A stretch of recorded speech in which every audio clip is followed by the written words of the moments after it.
코 니콜라이 고골 1836년. 이 코는 니콜라이 고골이 어느 날 깜짝까지 사라져버린 코를 찾기 위해 고군분투하는 주인공 코발요프의 이야기를 다룬 작품입니다. 1. 3월 25일 페테르부르크에서 기기묘묘한 사건이 발생했다.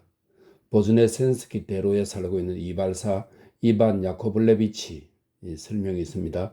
그의 성은 알 수 없으며 심지어 볼에 비누 거품을 칠한 신사의 얼굴이 그려져 있고 피도 뽑습니다 라고 쓰여 있는 그의 이발소 간판에 다른 문구는 일절 없었다. 이런 글이 설명되어 있습니다. 이반 야코블레비치는 꽤 일찍 일어났고 뜨끈뜨끈한 빵 냄새를 맡았다. 침대에서 조금 몸을 일으킨 그는 커피를 매우 좋아하는 상당히 존경할 만한 부인인 자신의 아내가 난로에서 갓 구운 빵을 꺼내는 것을 보았다. 프라스코비아 오스포브나, 오늘은 커피를 마시고 싶지 않군. 이반 야코블레비치가 말했다. 대신 양파와 함께 뜨끈한 빵을 먹고 싶어. 여기도 설명했습니다.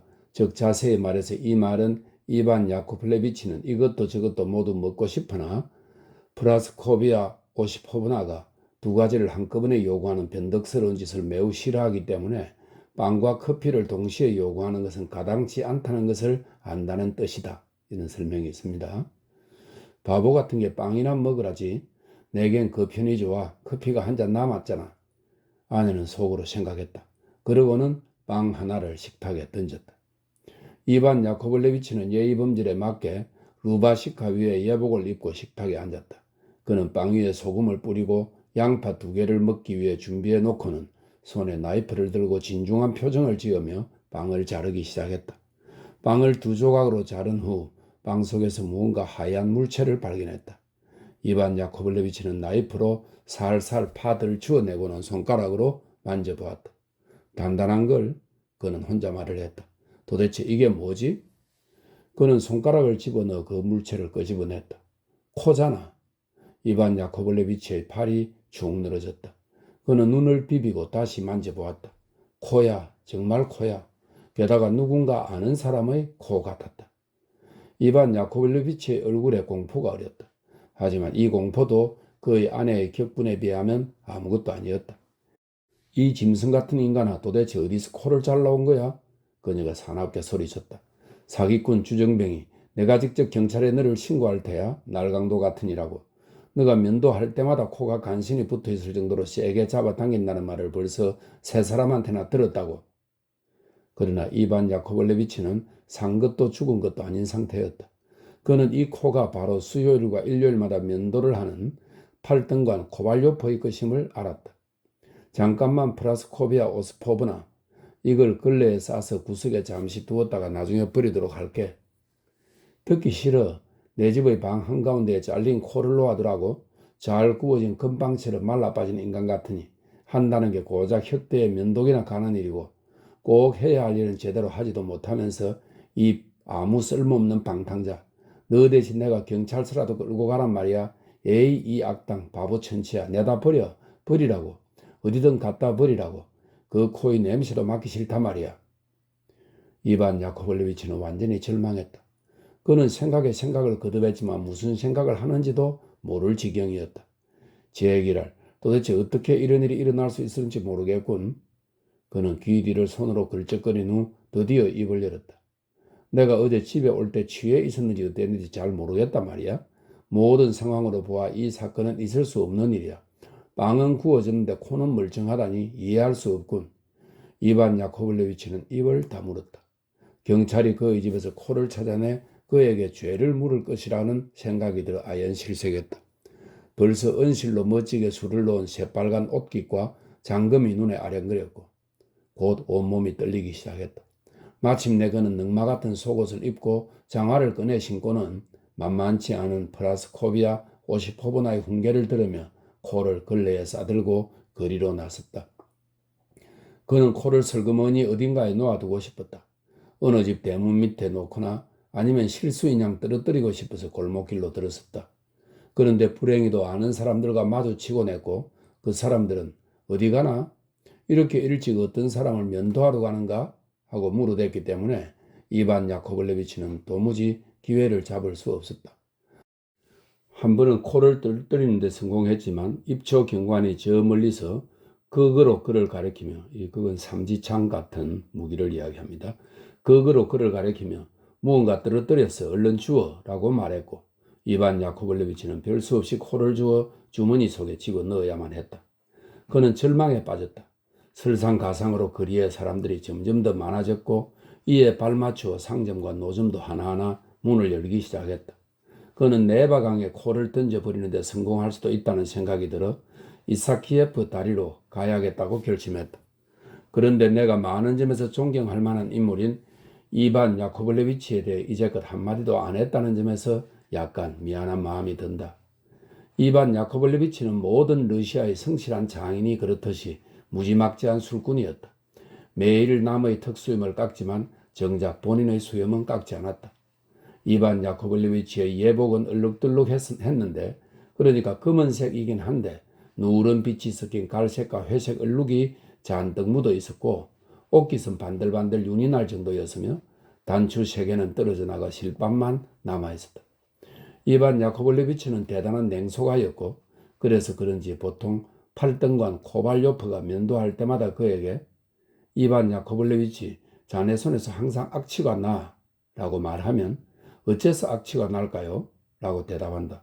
그러면 팔등관은 모르겠네만 분명 냄새가 나 라고 말하고 이반 야코블레비치는 보복으로 코담배 냄새를 맡고는 팔등관의 볼, 코 밑, 귀, 뒤, 턱 밑 등에 닥치는 대로 비누칠을 해댔다.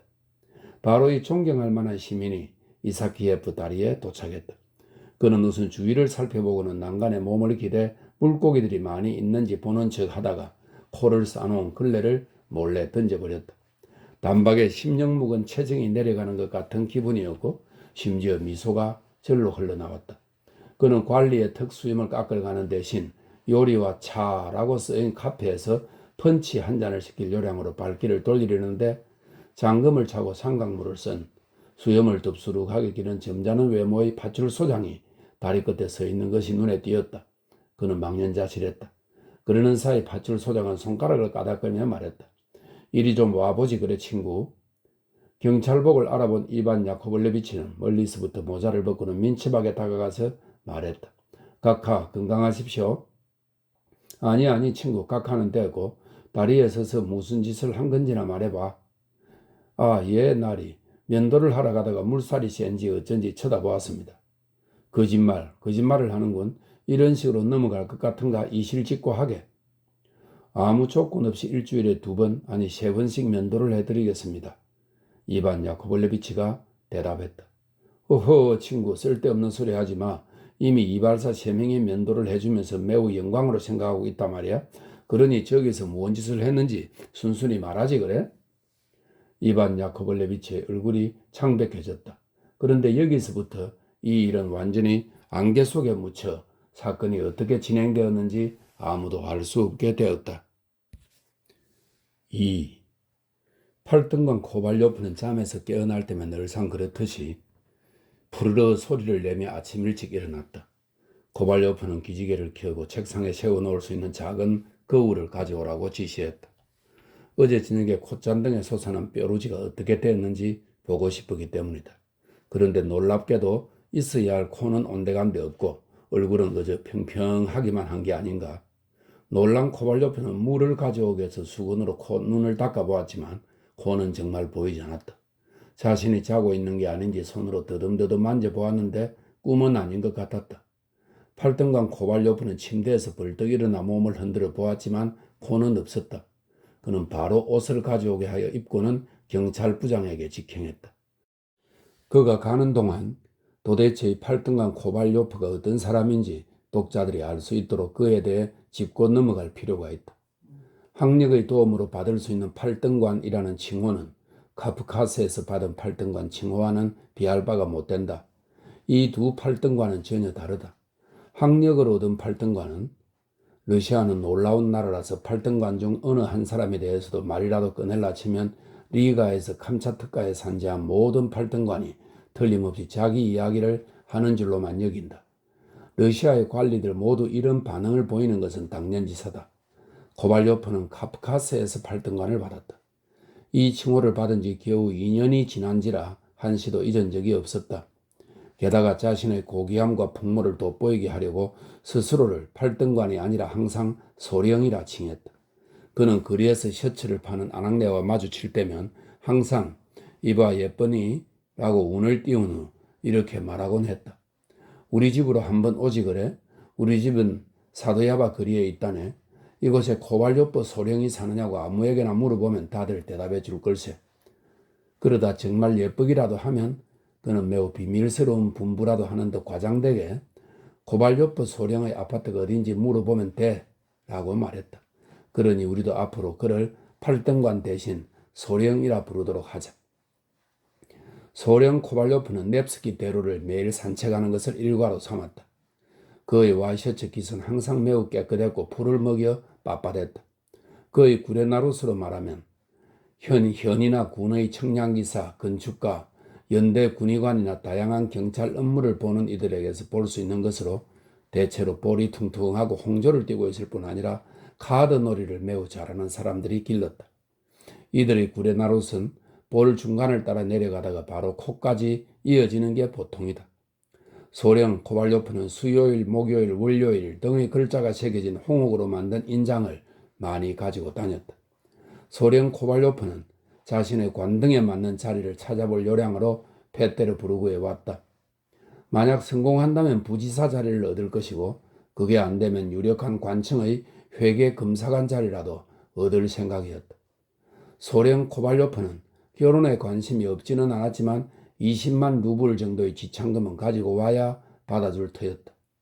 이제 독자 제의는 나쁘지 않게 적당히 잘생긴 코가 없어지고 평평하고 반들반들한 부분만 남은 얼굴을 본 소령의 기분이 어떨지 감을 잡았을 것이다. 불행히도 거리에는 마차 한 대 보이지 않았다. 할 수 없이 그는 망토로 몸을 두르고 코에서 피가 나게라도 하는 것처럼 얼굴을 손수건으로 감싼 채 걸어서 가야 했다. 아마 내가 착각을 했는지도 몰라. 그렇게 말이 안 되게 코가 떨어져 나갈 리가 없잖아? 이렇게 생각한 그는 거울을 보기 위해 일부러 제과점에 들렀다. 다행히도 제과점에는 아무도 없었다. 바닥을 쓸며 의자를 배치하거나 잠이 들깬 눈으로 뜨거운 피로그를 쟁반으로 나르는 아이들만이 보였다. 책상과 의자에는 커피가 쏟아져 얼룩진 어제 신문이 널브러져 있었다. 다행히 아무도 없군. 이제 제대로 한번 봐야겠어. 그는 조심스럽게 거울로 다가가 얼굴을 보았다. 지혜길 꼬락서니 하고는 그는 침을 뱉고 말했다. 코 대신 뭐 딴 거라도 붙어 있으면 좋잖아. 근데 아무것도 없으니. 우라가 치밀어 입술을 깨물고 제과점에서 나온 그는 평소와는 다르게 아무도 쳐다보지 않을 뿐더러 미소도 짓지 않으리라 결심했다. 갑자기 그는 못 박힌 듯 어느 집 앞에 멈춰 섰다. 그의 눈앞에 말도 안 되는 상황이 펼쳐지고 있었다. 현관 앞에 마차가 멈춰 서고는 문이 열리더니 제복을 입은 신사가 몸을 굽힌 채 튀어나와 계단을 따라 뛰어 올라갔다. 그 순간 그 신사가 바로 자신의 코라는 것을 알게 된 코발료프의 공포와 경악은 어찌나 대단했는지. 이 기괴한 광경을 본 코발료프는 주변의 모든 것이 뒤집히는 느낌을 받았다. 간신히 서 있을 수 있을 따름이었다. 그는 열병에 걸린 것처럼 사시나무 떨듯 떨며 어쨌든 그 신사가 마차로 돌아올 때까지 기다리기로 결심했다. 2분 후에 코가 정말 나왔다.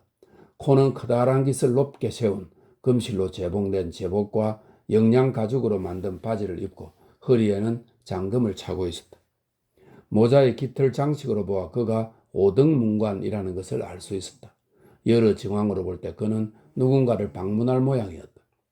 그는 좌우를 둘러보고는 마부에게 마차를 이리 대라고 소리치더니 그걸 타고 떠나버렸다.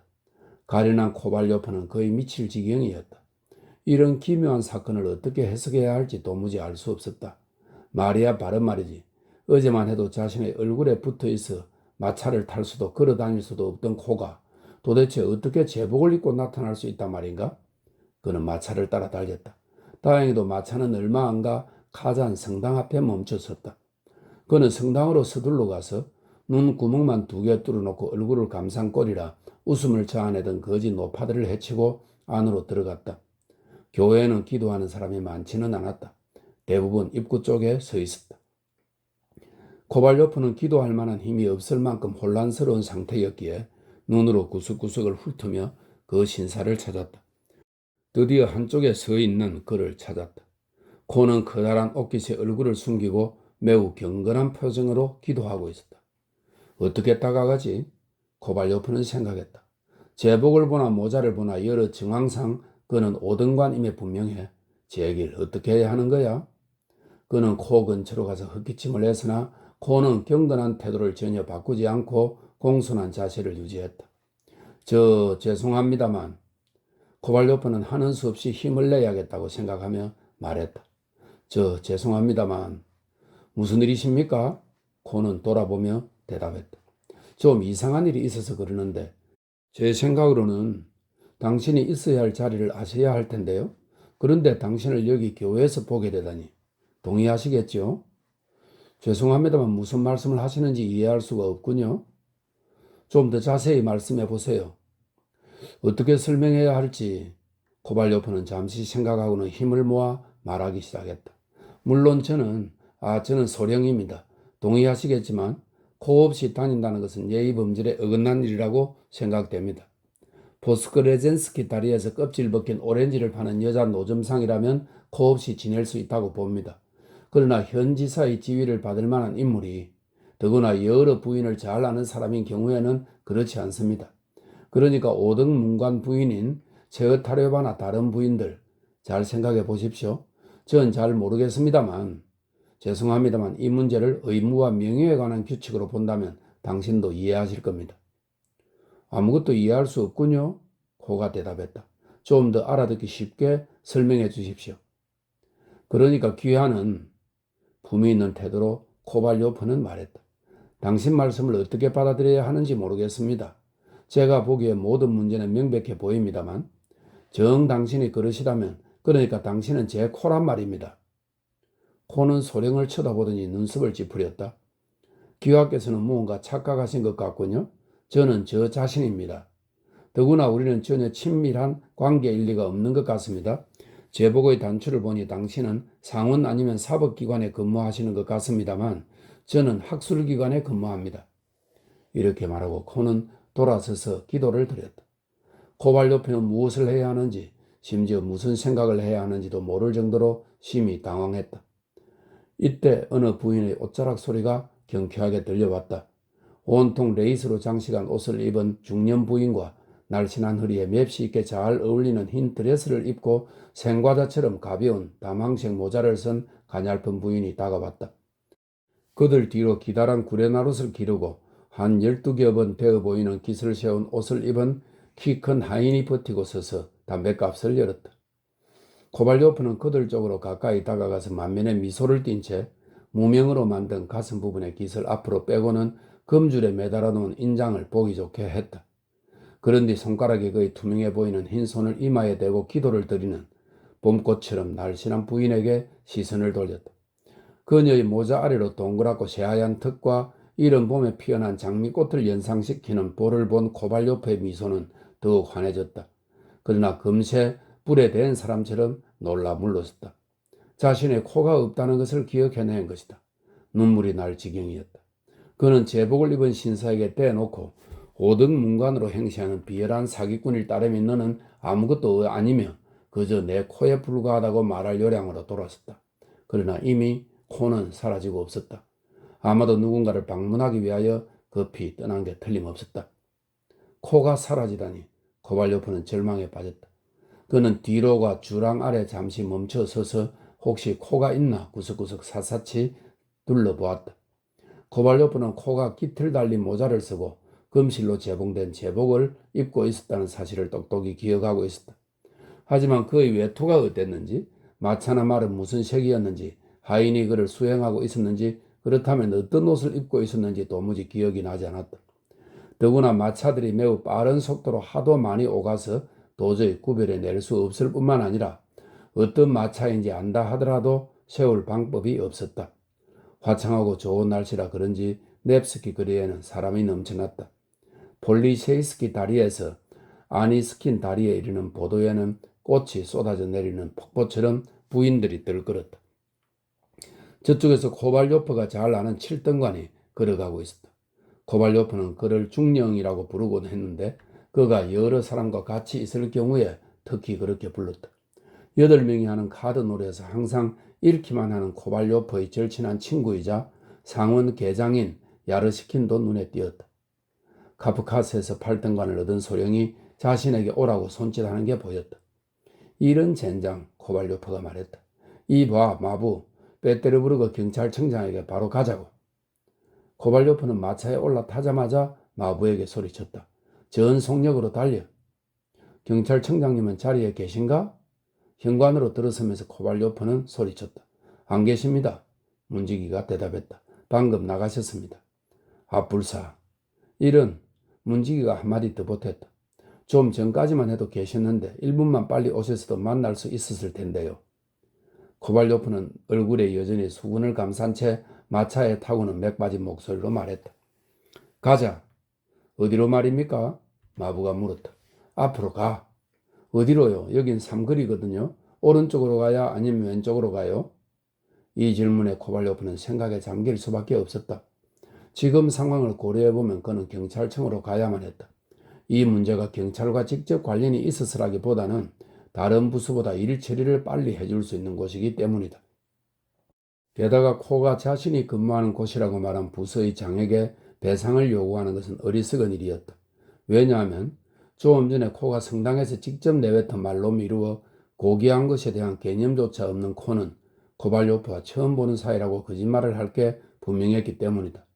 그래서 코발요프는 경찰청으로 가라고 말하려다가 첫 대면에서도 양심 없이 굴던 이 치사한 사기꾼이 꾸물거리는 사이에 도시를 빠져나갈 수도 있다는 생각이 떠올랐다. 그렇게 되면 아무리 찾아봐야 헛수고이거나 하늘이 돕는다 해도 한 달은 좋게 걸려야 찾을 수 있을 터였다. 이런저런 궁리 중에 갑자기 그는 하늘에서 계시라도 받기라도 한 듯 좋은 생각이 떠올랐다. 그는 곧장 신문사로 가서 사건의 전모를 상세히 알리는 광고를 내기로 결정했다. 그래서 코를 발견한 모든 사람이 그에게 코를 데려오거나 아니면 적어도 코가 어디 있는지 위치를 알려주도록 만들 생각이었다. 그는 마부에게 신문사로 가자고 말하고는 가는 내내 더 빨리 가, 이 등신아, 빨리 가라니까, 이 날강도 같은 놈아 하고 윽박지르며 주먹으로 마부의 등을 연신 때려댔다. 마부는 고개를 흔들면서 아이고 나리 라고 말하며 삽살개처럼 긴 털이나 말을 채찍으로 쳐댔다. 드디어 마차가 멈춰섰다. 코발요프는 낡은 연미복을 입고 안경을 낀 백발의 관리가 책상에 앉아 펜을 이빨로 물고 동전을 세고 있는 작은 사무실로 숨을 헐떡이며 뛰어들어갔다. 누가 광고를 접수합니까? 코발요프는 소리쳤다. 아, 안녕하십니까? 네, 안녕하세요. 백발 관리는 고개를 잠시 들어 인사하고는 다시 동전 더미로 시선을 옮겼다. 광고를 내고 싶습니다만. 죄송합니다. 잠시만 기다려 주십시오. 관리는 오른손으로 종이에 숫자를 적고 왼손으로는 주판을 2개를 움직였다. 소매에 금줄이 달린 옷을 입고 있는 것으로 미루어 어느 귀족집의 하인으로 보이는 사내가 손에 광고 문구를 적은 종이를 들고 책상 옆에 서서 주인 나리 가문의 살림살이를 알려주는 것이 옳다는 듯이 말을 시작했다. 80코페이카도 안 되는 강아지를, 그러니까 저 같으면 8코페이카도 내놓지 않을 강아지를 찾아달라는 것을 믿으시겠습니까, 나리? 그런데 백작 부인께서 강아지를 어찌나 아끼시는지 찾아주면 100루벌을 준다고 광고를 내라는 것 아닙니까? 예의에 맞게 그렇게 한다면 뭐 그런 거겠네요. 나으리와 제 취향이 다르듯이 사람마다 취향이 완전히 다르다 그 말입니다. 일단 애호가가 되면 사냥개나 애완용 개를 소유하기 위해서 500루벌이건 1000루벌이건 개만 좋다면 부르는 대로 주니까요. 존경할 만한 관리는 진지한 표정으로 그의 말을 경청하면서 동시에 신청받은 광고 문구의 글자 수를 써 내려갔다. 노파와 상점 점원 그리고 문지기들이 광고 문구를 들고 여기저기 서 있었다.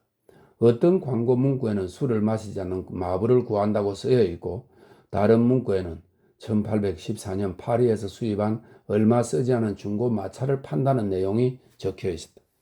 그 밖에도 세탁기를 일으켰을 뿐만 아니라 다른 일에도 쓸모있는 19살 하녀가 일을 구함, 스프링이 단 하나 모자라는 튼튼한 마차 판매, 생후 17년 된 회색 반점이 있는 젊고 사나운 말 판매, 런던에서 새로 들여온 순무씨와 빨간 무씨 판매, 말 2마리를 넣을 수 있는 마구간과 훌륭한 자작나무나 전나무 정원을 만들 수 있는 공간 등 여러 편의시설이 있는 별장 판매, 낡은 구두 밑창을 사기를 원하여 가격을 흥정하고 싶은 사람은 매일 오후 8시부터 새벽 3시까지 방문 가능하다는 문구 등이 있었다.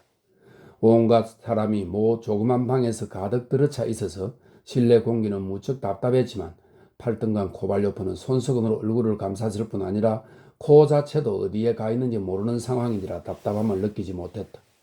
관리 양반 부탁입니다. 매우 중요한 일이라. 코발료프는 결국 참지 못하고 입을 열었다. 네, 잠시만요. 2루블 43코페이카입니다. 잠깐만요. 1루블 64코페이카입니다. 머리가 허연 관리가 한 노파와 문지기의 눈앞에 종이를 보이며 말했다. 어떤 일로 오셨습니까? 드디어 그는 코발료프를 바라보며 말했다. 그러니까 말입니다. 코발료프 말했다. 속임수, 아니 사기를 당했습니다. 아직 어찌된 일인지 영문조차 모르겠습니다. 그 사기꾼을 저에게 데리고 오면 크게 후사하겠다는 광고를 실어주시기 바랍니다. 당신의 성을 말씀해 주시겠습니까? 뭐라고요? 성이 도대체 왜 필요합니까? 말할 수 없습니다. 내가 아는 사람이 한둘이 아닌데 오등문관 부인 체어타료바, 참모장교 부인 팔라기아 그리게리예브나 포드토치아나 등등 그들이 알기라도 한다면 말도 안 돼. 그저 8등관이라고 기재하시면 됩니다. 아니 소련급 인물이라고 하는 편이 낫군요.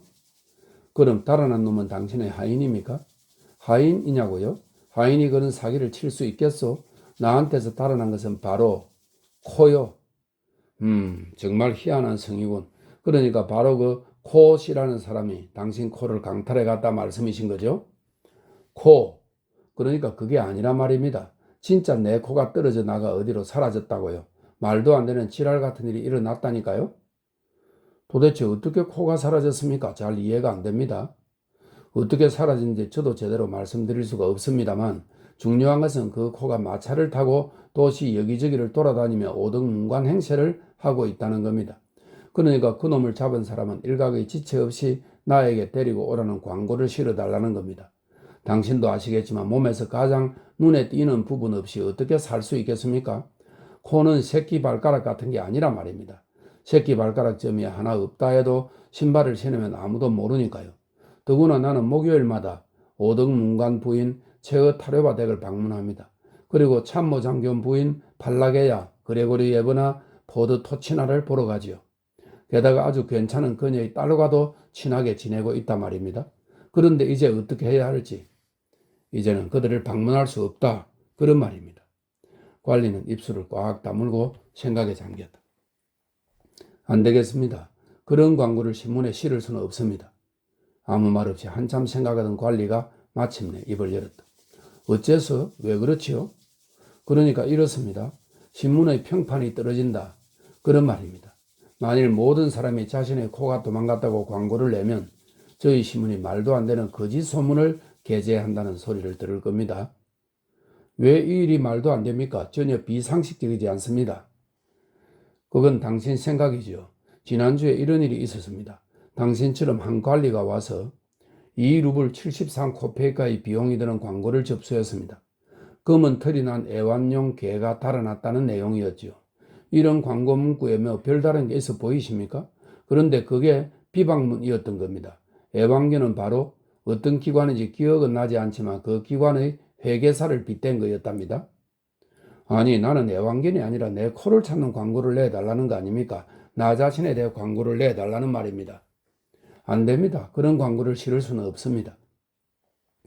그러면 내 코는 영영 찾을 길이 없단 말입니다. 만일 코가 떨어졌다면 의사에게 가볼 일입니다. 어떤 코든 마음에 드는 코를 꿰매 붙여주는 사람들이 있다고 하더군요. 게다가 제가 보기에 당신은 쾌활한 성격의 소유자라 농담을 즐기는 분처럼 보이는군요. 맹세코 내 말은 사실입니다. 전 그러시다면 보여드리는 수밖에 없군요. 뭐하러 그런 수고를. 관리는 코담배 냄새를 맡으며 말을 이어갔다. 하지만 수고가 안 되신다면 그는 호기심을 보이며 덧붙였다. 보는 것도 나쁘지 않겠군요. 8등관은 얼굴에서 손수건을 풀었다. 정말 놀랍군요. 관리는 말했다. 코가 있어야 할 자리가 매끈매끈한 게 금방 구운 호떡같이 평평하군요. 이렇게 반들반들 할 수 있다니. 이래도 안 된다고 하시겠습니까? 광고를 치러야 하는 이유를 이제 아실 겁니다. 이런 기회를 통해 당신과 알게 된 것을 매우 감사하고 기쁘게 생각하겠습니다. 이런 태도로 보건대 소령은 이참에 조금 비굴하게 굴어야겠다고 결심한 모양이었다. 광고를 싣는 것은 물론 큰일이 아닙니다. 관리가 말했다. 하지만 이 경우에는 당신에게 큰 도움이 되지 않을 것 같군요. 그래도 원하신다면 글을 꽤나 쓴다는 사람에게 부탁해서 이 희귀한 일로 작품을 써달라고 청하신 다음 젊은이나 호기심 많은 사람들을 위해서 북방의 꿀벌 같은 곳에 실어보시는 편이 좋을 것 같습니다. 팔등관은 너무나 실망해서 고개를 떨어뜨렸고 이런저런 연극계 소식을 알리는 신문 하단을 보게 되었다. 그곳에서 예쁜 여배우의 이름을 보고는 만면에 미소를 띄었고 파란색 지폐가 있는지 주머니를 뒤져보았다. 코발요프는 적어도 참모 장교쯤 되면 1등석에는 앉아야 한다고 생각했기 때문이다. 하지만 코에 대한 생각이 모든 것을 망쳐버리고 말았다. 관리도 코발요프의 난감한 상황에 공감하는 눈치였다. 그래서 그의 슬픔을 누그러뜨릴 겸 몇 마디 입장 표명이 예의에 어울린다고 생각했다. 사실 당신에게 그런 말도 안 되는 일이 일어났다는 게 몹시 유감스럽습니다. 코담배라도 맡으시면 어떨까요? 두통도 걱정거리도 사라질 겁니다. 그뿐 아니라 치질에도 탁월한 효과가 있지요. 이렇게 말하면서 관리는 모자를 쓴 부인의 초상화가 그려진 뚜껑을 능숙하게 밑으로 젖히고는 담배갑을 코발요프에게 내밀었다. 관리의 이 무의식적인 행동에 코발요프는 더는 참지 못했다. 어떻게 당신이 이런 장난을 치시는지 이해할 수 없군요. 그는 화가 나서 말했다. 뭐로 냄새를 맡으라고 그러시는 겁니까? 그 젠장 맡을 담배를 치우란 말이요. 그 추접스러운 베레진스키뿐만 아니라 프랑스제 레피를 계속 들이댄다 하더라도 코담배는 쳐다보기도 싫소. 화가 머리 꼭대기까지 난 그는 이렇게 말하고 신문사를 나와 단 것을 무척 좋아하는 경찰서장에게 갔다. 그의 집 현관과 식당에는 상인들이 우정을 표하기 위해 보낸 설탕 덩어리들이 잔뜩 쌓여 있었다. 코발요프가 경찰서장의 집에 도착한 순간 하녀는 경찰서장의 긴 장화를 벗기고 있었다. 장검과 군용 장신구들이 지방 구석구석에 걸려 있었고 위협적으로 보이는 삼각 모자는 이미 3살짜리 아들이 갖고 노는 중이었다. 그는 긴박한 전쟁터 같은 일상을 끝내고 평온한 만족감을 누릴 준비를 하고 있었다. 코발요프는 경찰서장이 기지개를 켜고 만족스러워하는 소리를 내면서 에고 한두 시간 정도 늘어지게 자야겠다 라고 말하는 순간 그의 집에 들어섰다. 고로 팔등관이 적당한 시간에 오지 않았다는 것을 쉽게 알 수 있다. 혹시 이때 코발요프가 몇 푼트의 차나 옷감을 가지고 왔다면 어찌 될지 몰랐을 수도 있지만 그래도 서장이 기쁜 마음으로 그를 맞이하진 않았을 것이다. 경찰서장은 온갖 예술과 직무업을 크게 장려하는 인물이지만 그래도 화폐를 가장 선호했다. 그는 세상에서 돈보다 더 훌륭한 건 없어. 먹을 것을 달라고 하지도 않고 공간도 조금밖에 차지하지 않으며 주머니에 넣고 다닐 수도 있고 떨어뜨려도 깨지지 않잖아 라고 공공연히 말하곤 했다. 서장은 매우 무뚝뚝하게 코발요프를 맞이하고는 식사 시간 이후는 사건 심리에 적당하지 않고 인간의 본성은 배불리 식사를 한 후에는 조금 쉬게 되어 있으며 점잖은 사람들은 코가 떨어지지 않을 뿐더러 요즘에는 낄 때 안 낄 때 모르고 무리하게 여기저기 돌아다니는 소령들이 제법 있다고 말했다. 다시 말해 코발요프에게 막 딱 맞아 떨어지는 날카로운 지적이었다. 여기서 코발요프는 잘 삐치는 사람이라는 것을 언급할 필요가 있겠다. 그는 자신에게 어떤 말을 하더라도 다 개의치 않을 수 있었지만 그게 관등이나 칭호에 관한 거라면 도저히 용서할 수 없었다. 그는 심지어 희곡에서도 위관에 대한 묘사는 그냥 지나쳤지만 참모 장교에 관한 풍자는 있을 수 없다고 생각했다. 서장의 그런 대접에 혼란스러워진 그는 머리를 저으며 자신의 품위를 지킨다는 기분으로 약간 팔을 벌리고 당신의 그런 모욕적인 비난을 들으니 더 이상 드릴 말씀이 없군요 라고 말하고는 바로 나와버렸다. 그는 자신의 발소리를 겨우 들으며 집에 도착했다. 이미 사위는 어두워졌다. 오늘 벌어진 재수없는 사건 뒤에 돌아온 집은 매우 서글프고 추접스럽게 느껴졌다. 현관에 들어서니 더러운 가죽 소파에 대자로 누운 하인 이반이 천장에 침을 뱉고 있었다. 그런데 용케 그 침이 계속 한 곳에 명중하고 있었다. 그런 태평한 태도는 코발료프를 광분하게 만들었다. 그는 모자로 하인의 이마를 때리며 말했다. 이 돼지 같은 자식아, 만날 더러운 짓만 골라 하는구나. 이반은 벌떡 일어나 코발료프의 망토를 벗기기 위해 재빠르게 움직였다. 자신의 방으로 들어간 소령은 피곤하고 애달픈 나머지 침대에 쓰러졌다. 조금 후 몇 번 한숨을 내쉬더니 한탄하기 시작했다. 맙소사, 어떻게 이럴 수가? 왜 이런 불행을 겪어야 하는 거지? 팔이나 다리가 없다 해도 코가 없는 것보다 나을 거고, 귀가 없어도 보기는 흉하겠지만 그럭저럭 참을만 할 거야. 그런데 사람이 코가 없어서야 말이 되냐고. 새가 아니고 사람이 아닌 거지. 차라리 창문에서 뛰어내리는 게 낫지. 전쟁통에 잘렸거나 결투로 떨어져 나갔으면 할 말이라도 있을 텐데. 이거 뭐 땡전 한 푼 받은 것도 아니고 아무 이유 없이 코가 없어졌으니 이럴 수는 없을 거야. 이럴 수는. 이렇게 말하고 잠시 생각하더니 다시 말을 이었다. 코가 사라진다는 건 도대체 말이 안 되는 일이야. 있을 수 없는 일이지. 아마 이건 꿈이거나 비몽사몽간이라 그렇게 보이는 걸 거야. 내가 면도하고 얼굴을 닦을 물을 바보 같은 이반이 보드카에 가져다 놓아서 술을 물인 줄 알고 마셔버렸을 거야. 자신이 취했는지 안 취했는지 확인하기 위해 코발료프는 아파서 소리가 날 정도로 세게 스스로를 꼬집었다. 이 고통으로 코발료프는 이게 꿈이 아니라 현실임을 확인할 수 있었다. 그는 가만히 거울로 다가가 혹시 코가 제자리에 붙어 있지 않을까 기대하며 실눈을 살짝 떴다. 그러나 바로 뒤로 물러서며 이런 욕 튀어나올 쌍판떼기가 있나? 라고 소리쳤다. 진심으로 이해할 수 없는 노릇이었다. 단추, 은수저, 시계 아니면 그 비슷한 것들이 사라진다면 모를까? 코가 어떻게 사라진단 말인가? 게다가 자기 집 안방에서 코발료프 소령은 모든 상황을 곰곰이 생각해 보고는 이 사건의 범인은 바로 딸을 자신에게 시집 보내고 싶어한 참모장교 부인 포드토치나와 밀접하게 연관되어 있을 거라는 결론을 내렸다. 코발료프는 그녀의 꽁무니를 따라다녔음에도 확답은 주지 않고 있던 터였다. 참모장교 부인이 자신의 딸을 코발료프에게 주겠다고 대놓고 말했을 때 자신은 결혼하기는 아직 젊으며 42이 될 때까지 5년 정도 더 근무한 후에 생각해 보겠다고 대충 얼버무렸던 것이다. 그래서 참모장교 부인이 보복하기 위해 요술 할멈을 시켜 해코지를 한 거라고 생각했다. 그렇지 않다면 코가 없어질 이유가 도대체 어디 있겠는가?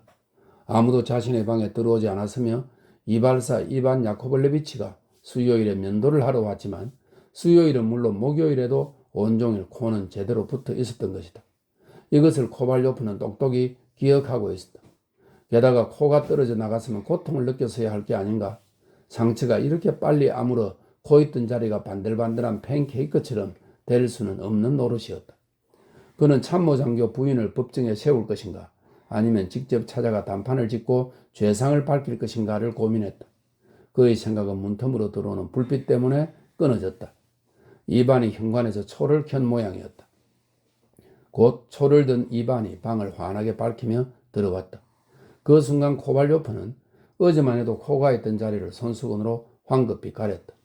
이 멍청한 인간이 멍하니 주인의 이상한 모습을 바라보는 꼴은 피하고 싶었기 때문이다. 이반이 쓰레기통 같은 자신의 방으로 들어가기도 전에 낯선 목소리가 현관으로부터 들려왔다. 이곳에 팔등관 코발료프가 살고 있습니까? 들어오십시오. 제가 코발료프 소령입니다. 코발료프는 벌떡 일어나서 문을 열었다. 지나치게 밝지도 어둡지도 않은 구레나룻을 기르고 퉁퉁하게 볼에 살이 오른 멋진 경찰관이 들어왔다. 그는 이사키예프 다리 끝 편에 서 있던 그 이 이야기의 초반에 등장한 바로 그 파출소장이었다. 당신은 코를 잃어버리지 않으셨습니까? 그렇습니다. 그것을 찾아냈습니다. 정말입니까? 코발료프 소령은 소리쳤다.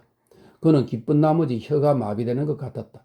코발료프는 자기 앞에 서 있는 파출소장의 두툼한 입술과 볼에 비치는 촛불에 흔들리는 불빛을 주의 깊게 바라보았다. 어떻게 찾았죠? 뜻밖의 일이었습니다. 그를 길에서 잡았으니까요. 리가로 가기 위해 역마차에 타고 있었답니다. 오래전에 어떤 관리의 이름으로 여권도 만들어 놨더군요. 희한하게도 처음엔 그가 평범한 신사로 보이더군요. 그러나 다행히도 내게 안경이 있었기 때문에 그가 코라는 것을 단박에 알았답니다. 내가 근시인 터라 당신이 내 앞에 서 있더라도 얼굴은 볼 수 있지만 코나 수염은 전혀 알아볼 수가 없답니다. 내 장모, 그러니까 내 아내의 어머니도 아무것도 보지 못하지요. 코발료프는 가만히 있을 수 없었다. 어디에 있습니까? 바로 가보겠습니다. 진정하십시오. 당신에게 필요하다는 것을 알고 가지고 왔습니다. 이상한 것은 이 사건을 주동한 자가 지금 경찰서에 갇혀 있습니다만 보존의 센스키 거리에 사는 사기꾼 이발사라는 겁니다. 오래전부터 나는 그 술주정과 절도를 의심해 왔는데 그저께 드디어 그자가 가게에서 단추 한 다섯을 훔쳤습니다. 당신 코는 예전과 똑같은 상태입니다. 파출소장은 주머니에서 종이 뭉치를 꺼내 펼치며 코를 꺼냈다. 아, 그겁니다. 코발료프는 소리쳤다. 그게 제 코입니다. 오늘 저하고 차라도 한잔 하십시다. 이런 기쁜 제안에 대단히 감사합니다만 제가 시간이 없습니다.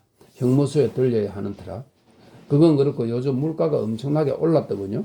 저는 장모, 그러니까 제 아내의 어머니와 아이들과 함께 살고 있답니다. 큰아들이 대성할 만한 자질을 보이고 있습니다. 매우 영리한 아이죠. 그런데 공부를 시킬 만한 돈이 없지 뭡니까? 코발료프는 무슨 말인지 알아듣고 책상 위에 있는 10루블짜리 지폐를 집어서 파출소장의 손에 쥐어주었고 그는 한쪽 발을 뒤로 하며 인사를 하고는 문 밖으로 나갔다. 곧 가로수길로 마차를 끌고 나온 한 얼빠진 농부에게 딱딱거리는 파출소장의 목소리가 들려왔다. 8등과는 파출소장이 나가고 얼마 동안 제정신이 아니었다. 몇 분이 흘렀어야 겨우 오감이 돌아오는 것을 느낄 수 있었다. 생각지도 못했던 기쁨으로 무아지경에 빠진 것이다. 그는 조심스럽게 찾아낸 코를 잡아 동그랗게 오므린 손바닥 위에 올려놓고 다시 한번 주의 깊게 살펴보았다. 그래, 내 코가 맞아. 코발료프 소령이 말했다. 어제 왼쪽에 솟아난 뾰루지도 그대로고. 소령은 정말 기쁜 나머지 웃음이 터져나올 지경이었다. 그러나 세상에 오래가는 것은 없어서 기쁨조차도 그 순간이 지나면 시들해지고 조금 더 시간이 지나면 더 별 볼 일 없어져서 평소와 전혀 다를 바 없게 된다. 마치 돌이 물에 떨어져 생긴 파문이 결국 잔잔해지는 것과 마찬가지인 것이다. 코발료프는 곰곰이 생각하기 시작했고 곧 문제가 아직 해결되지 않았다는 것을 깨달았다. 코를 찾았지만 이걸 제자리에 붙여 놓아야 했다. 코가 얼굴에 붙지 않으면 어떡하지? 스스로 묻고 나서 소령은 창백해졌다. 말도 못할 공포에 빠진 그는 책상으로 달려가 코를 삐뚤어 달지 않으려고 거울을 바싹 잡아당겼다. 손이 떨렸다. 세심하고 조심스럽게 코를 예전에 있던 자리에 붙여보았다. 아, 이럴 수가. 코는 전혀 붙지 않는 것이다. 그는 코를 입 쪽으로 가져와 입김을 불어대우고는 다시 두 볼 사이에 평평한 곳에 꾹 눌러 붙여보았으나 소용없는 일이었다. 자, 가만히 붙어 있으란 말이다, 이 멍청한 놈아. 그는 코에게 말했다. 그러나 코는 나무 조각 같아서 마치 코르크 병맥개가 책상에 떨어지며 나는 듯한 이상한 소리를 내며 떨어졌다. 소령의 얼굴은 일그러질 대로 일그러졌다. 정말 안 붙을 참인가? 그는 경악하며 말했다. 여러 차례 코를 제자리에 붙여보려 애썼지만 번번이 실패하고 말았다. 그는 이반을 불러 자신이 살고 있는 건물의 가장 좋은 아파트를 차지하고 있는 의사를 모셔오라고 지시했다. 이 의사는 매우 훌륭한 남성으로 나무의 진처럼 윤기가 흐르는 멋진 구레나룻과 생기 발랄하고 젊은 아내가 있었다. 아침마다 신선한 사과를 먹었고 거의 45분 동안 5가지 칫솔로 양치질을 해서 입안을 놀라울 정도로 청결하게 유지했다. 의사가 바로 나타났다. 언제부터 이런 불행을 겪었는지 묻고 난 의사가 코발료프 소령의 턱을 들어 올려 코가 붙어있던 자리를 엄지손가락으로 툭 치는 바람에 소령은 벽에 뒤통수가 부딪힐 정도로 머리를 뒤로 젖혀야 했다. 의사는 별 탈 없을 거라고 말하고는 벽에서 조금 떨어지라고 충고했다. 머리를 오른쪽으로 돌려보라고 한 후 코가 있던 자리를 만져보더니 하는 소리를 냈다. 의사가 왼편으로 고개를 돌려보라고 하곤 하고 말한 후 마지막으로 엄지손가락을 다시 튕기자 코발료프는 이빨 검사를 받는 말처럼 고개를 쭉 잡아 뺐다. 진찰을 마친 의사는 고개를 흔들며 말했다. 아니, 안 됩니다. 그냥 그대로 두는 편이 나을 것 같습니다. 어떻게 해볼 수는 있지만 더 나빠질 겁니다. 물론 붙일 수는 있습니다. 제가 당장 붙여드릴 수도 있지만 더 나쁜 결과를 낳을 거라고 확신합니다. 그거 잘 됐군요. 코 없이 어떻게 버텨내겠습니까? 코발료프는 말했다. 지금보다 더 나빠질 리는 없습니다. 코 없이 살아보지 않으셨다면 말을 하지 마십시오. 이런 추한 꼴로 도대체 어딜 나돌아다닐 수 있겠습니까? 저는 훌륭한 분들을 많이 알고 있습니다. 오늘 저녁만 해도 파티가 있는 두 집을 방문해야 합니다. 저는 많은 사람과 친분이 있습니다. 오덕문관 부인인 제어타료바, 참모장교 부인 포드토치나. 하긴 이번 일을 계기로 그녀와는 경찰서에서나 만나볼 수 있겠지만요. 제발 부탁드립니다. 코발요프는 간곡한 의조로 말했다. 방법이 없지는 않겠죠. 어떻게든 붙여만 주십시오. 붙어만 있다면 보기 안 좋아도 괜찮습니다. 위험한 순간엔 손으로 붙잡고 있어도 되니까요. 게다가 몸을 잘못 놀려서 코에 손상을 입힐 수 있는 춤도 추지 않을 생각입니다. 왕진비도 확신합니다만 제가 낼 수 있는 범위 내에서 제가 돈 때문에 병을 고치는 게 아니라는 것을. 의사는 크지도 작지도 않지만 매우 다정하면서도 최면을 거는 듯한 목소리로 말했다. 믿으시리라 봅니다. 이것은 나의 신념과 인술에 반하는 것입니다. 물론 왕진비를 받긴 합니다만 혹시 거절하면 환자가 모욕을 느낄까봐 받을 뿐입니다. 당연히 당신의 코를 붙여드릴 수 있습니다.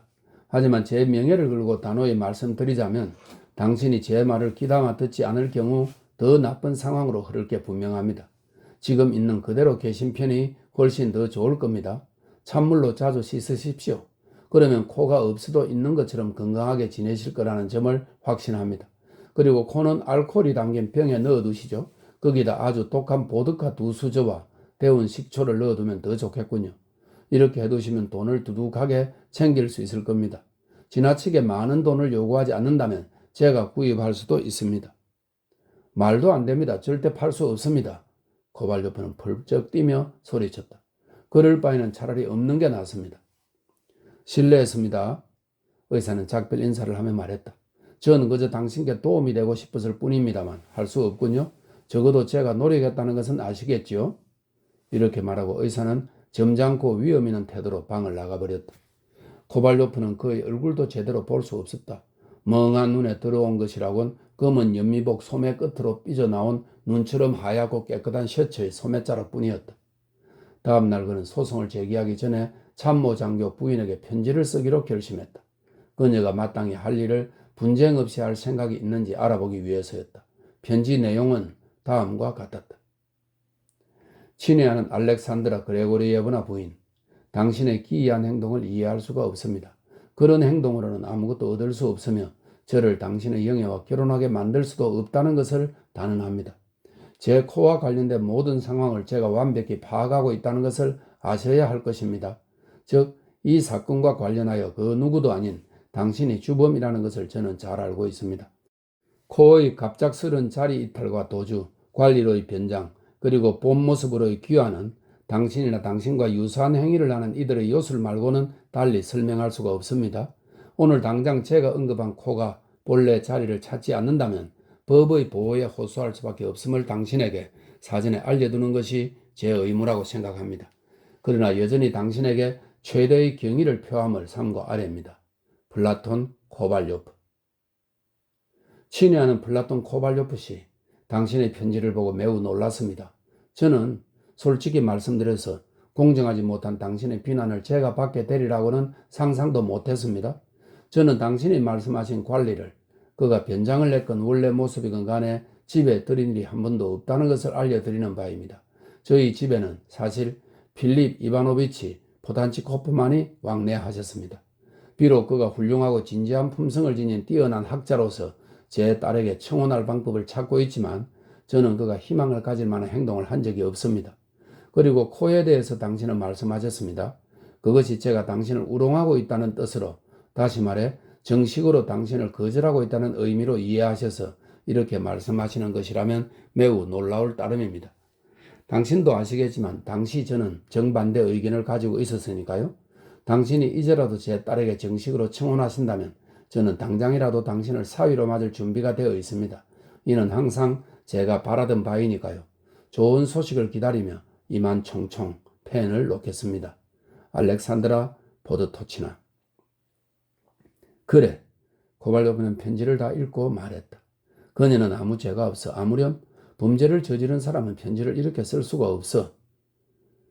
팔등과는 카프카스에서 여러 차례 사건을 심리해 본 경험이 있기에 이 방면 일에 매우 밝은 편이었다. 도대체 어떤 운명의 장난으로 이런 일이 생긴 것일까? 갈수록 막막하군. 그는 맥없이 팔을 늘어뜨리며 말했다. 어느새 이 기괴한 사건에 대한 소문이 언제나 그렇듯이 부풀려서 수도 전체에 퍼졌다. 얼마 전부터 사람들은 강신술 모임을 하는 등 기이한 것에 경도되어 있었다. 게다가 코슈센사나 거리의 춤추는 의자 이야기가 근자에 돌던 터라 팔등간 코발료프의 코가 정각 3시에 넵스키 대로를 산책한다는 이야기가 돌기 시작한 것은 그리 놀라운 일이 아니었다. 호기심은 사람들을 꿰었다. 누군가 코가 융케르 상점에 나타났다고 하면 상점 주변에 엄청난 사람들이 몰려들고 가판대가 생겨 경찰이 나타나 질서를 유지해야 할 정도였다. 예전에 극장 입구에서 이런저런 과자를 팔던 구레나룻을 기른 덩치 크고 돈벌이 잘하는 수완 좋은 사람 하나는 아예 튼튼하고 보기 좋은 나무 의자를 만들어 호기심 많은 사람들을 끌어모아 앉혀놓고 80코페이카를 받아 챙겼다. 공문이 많은 어느 대령은 일부러 일찌감치 집에서 나와 어렵게 인파를 뚫고 들어갔지만 어이없게도 코 대신 털로 짠 평범한 루바시카가 걸려있는 모습과 스타킹을 고쳐 신는 처녀와 깃을 접을 수 있는 조끼를 입고 턱수염을 짧게 기른 멋쟁이가 나무 뒤에서 처녀를 바라보는 광경을 석판에 새겨 인쇄한 그림만으로 상점 창문으로 볼 수 있었다. 이 그림이라는 것도 벌써 10년 넘게 한자리에 걸려 있었다. 인파를 빠져나온 대령은 분통을 터뜨리며 이런 멍청하고 말도 안 되는 소문이 어떻게 사람들을 현혹할 수 있는 거지? 라고 말했다. 그 코발료프 소령의 코가 넵스키 대로가 아닌 다브리치스키 정원에 이미 오래전부터 거기 있는 것처럼 활보하고 다닌다는 소문이 돌았다. 더구나 호스로미르자가 그곳에 머물고 있을 때 이러한 자연의 기이한 현상에 매우 놀랐다는 소문도 들려왔다. 외과 아카데미 의대생들도 거기에 갔다. 한 유명한 귀부인은 이런 희귀한 현상을 자신의 아이들이 볼 수 있게 해달라면서 가능하다면 젊은이들에게 교훈적인 설명을 함께 해주기 바란다는 편지를 공원 관리인에게 보내기도 했다. 이런 사건은 사교계의 큰 파티라면 모조리 쫓아다니며 부인들을 웃기는 게 낙이었지만 더는 할 얘기가 없던 이들에게 매우 반가운 일이었다. 더구나 존경스럽고 훌륭한 식견을 가진 사람들은 매우 언짢아했다. 한 신사는 요즘 같은 계몽시대에 그런 어처구니 없는 이야기들이 떠들고 있는 것을 이해할 수 없으며 더구나 정부가 아무런 대책도 세우지 않고 있는 상황이 놀라울 따름이라며 성토해대했다. 이 신사는 정부가 모든 일에 심지어 자기 집 부부싸움까지도 개입해야 한다고 생각하는 인사들 중 한 명일 게 분명했다. 이런 일이 일어난 후로 그러나 이때부터 사건은 다시 미궁에 빠져버렸고 그 후 어떤 일이 있었는지 전혀 알려지지 않았다. 3. 세상에는 터무니없는 일이 일어난다. 때로는 전혀 있을 법하지 않는 일들도. 오등관으로서 도시 이곳저곳을 활보하며 온갖 잡음을 일으키는 바로 그 코가 언제 그랬냐는 듯이 제자리에, 그러니까 코발류표 소령의 두 뺨 사이에 떡하니 달라붙어 있는 것이다. 이 일은 4월 7일에 일어났다. 잠이 깨서 무심코 거울을 본 그는 코를 보았다. 손으로 만져봤는데 틀림없는 코였다. 에헤라, 코발료프는 어찌나 기쁘든지 맨발로 방 안을 돌며 덩실덩실 춤을 출 뻔했으나 입안이 들어오는 바람에 그만두었다. 그는 새순물을 가져오게 하여 얼굴을 닦으며 다시 한번 거울을 들여다보았다. 코다. 수건으로 얼굴을 닦으며 그는 다시 거울을 보았다. 틀림없는 코다. 이것 봐, 이반. 내 코에 뾰루지가 난 것 같은데? 이렇게 말하며 그는 생각했다. 만일 이반이 무슨 말씀이세요? 뾰루지는 고사하고 코가 아예 보이지 않는데요? 라고 말하면 큰일인데? 그러나 이반은 아무것도 나지 않았는데요? 코는 멀쩡합니다. 라고 말했다. 좋아, 됐어. 소령은 혼잣말을 하고 손가락을 튕겼다. 이때 이발사 이반 야코블레비치가 돼지 비계를 훔친 죄로 몽둥이 찜질을 받은 고양이처럼 겁에 질려 방으로 얼굴을 들이밀었다. 냉큼 말해봐. 손은 깨끗하겠지? 코발료프는 그가 미처 다가오기도 전에 소리쳤다. 깨끗합니다. 거짓말 하지 마. 정말로 깨끗합니다, 나으리. 그럼 조심해야 돼. 코발료프는 의자에 앉았다. 이반 야코블레비치는 소령에게 천을 씌우고는 순식간에 비누 거품을 잔뜩 칠해 그의 수염과 뺨을 상인 집안 사람의 명명일에 내놓는 크림처럼 만들어버렸다. 어떻게 된 거지? 이반 야코블레비치는 코를 보며 혼잣말을 하고는 고개를 옆으로 돌려 비스듬히 코를 쳐다보았다. 야, 역시 내가 생각한 대로야? 그는 한동안 코를 쳐다보았다.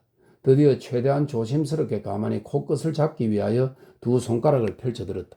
이것이 이반 야코블레비치가 면도하는 방식이었다. 조심하라고 코발요프가 소리쳤다. 이반 야코블레비치는 손을 맥없이 늘어뜨리고는 멍해져서 이제껏 경험해보지 못한 당혹감을 느꼈다. 드디어 그는 조심스럽게 면도기를 그의 수염에 갖다 대었다. 비록 후각기관을 잡지 않고 면도를 해야 하는 곤란하고 불편한 상황에 처했지만 거칠거칠한 엄지손가락으로 볼과 아래 잇몸을 눌러버티면서 어렵사리 모든 어려움을 극복하고 면도를 마쳤다. 모든 준비를 마친 코발요프는 서둘러 옷을 입은 후 마차를 잡아 타고 제과점으로 직행했다. 그러고는 제과점으로 들어서기도 전에 소리쳤다. 이봐, 코코아 한 잔. 이렇게 말하면서 그는 거울로 다가갔다.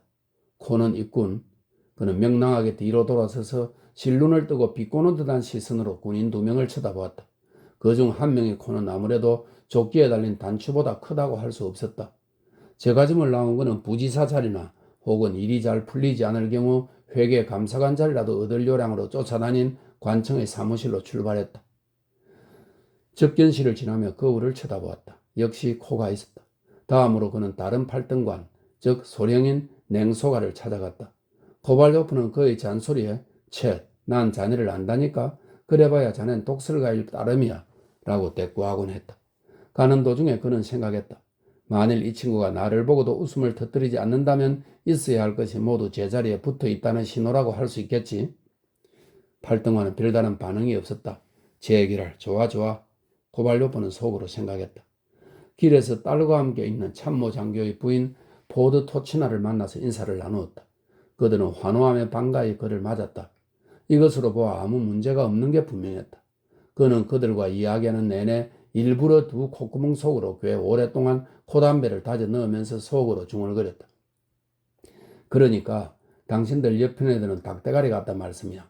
당신 딸한테는 장가갈 생각이 없다고. 다른 게 아니고 애인, 죄송하게 됐어. 이때부터 코발요프 소령은 언제 그랬냐는 듯이 넵스키 대로와 극장 등 이곳저곳에서 산책을 했다. 코도 언제 그랬냐는 듯이 어디론가 도망갈 기색 없이 소령의 얼굴에 착 달라붙어 있었다. 이후 코발요프 소령은 기분이 좋아 연신 싱글거리며 예쁜 부인들의 꽁무니를 따라다녔다.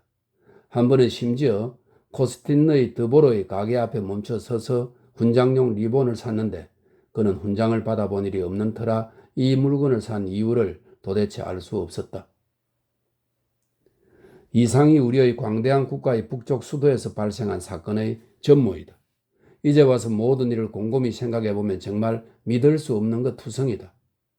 코의 불가사의한 분리와 코가 오등관이 되어 곳곳에 출현한 매우 이상한 현상은 차치하더라도 어떻게 코발요프가 신문에 낸 코 광고를 낼 수 없다는 것을 헤아리지 못했을까? 나는 지금 광고료가 비싼 것 같다고 말하려는 게 아니다. 그건 말도 안 된다. 게다가 나는 돈이나 밝히는 부류는 아니다. 하지만 무례하고 난처한 데다 불쾌한 일이다. 그리고 또 하나, 도대체 어떻게 코가 구운 빵에서 나타났고 어떻게 이반 야코블레비치가 도대체 이해할 수가 없다. 하지만 무엇보다 희한하고 이해가 안 되는 것은 어떻게 작가들이 이런 내용을 주제로 삼았는가 하는 점이다. 솔직히 말해서 이 상황은 전혀 규명하기 힘든, 그러니까 절대 이해할 수 없다. 첫째로 조국에 전혀 이익이 되지 않으며 둘째로 두 번째도 전혀 이득이 없는 바이다. 하여튼 뭐가 어떻게 된 건지 나는 정말 알 수가 없다. 그러나 하나, 둘 이것저것 고려하여 생각해보면 심지어 하기야 상식에 어긋나는 일이 일어나지 않는 곳이 또 어디 있겠는가. 어쨌든 간에 곰곰이 생각해보면 이 이야기에도 무언가 있는 것이다. 누가 뭐래도 세상에 이와 비슷한 사건은 일어난다. 드물지만 일어나는 법이다.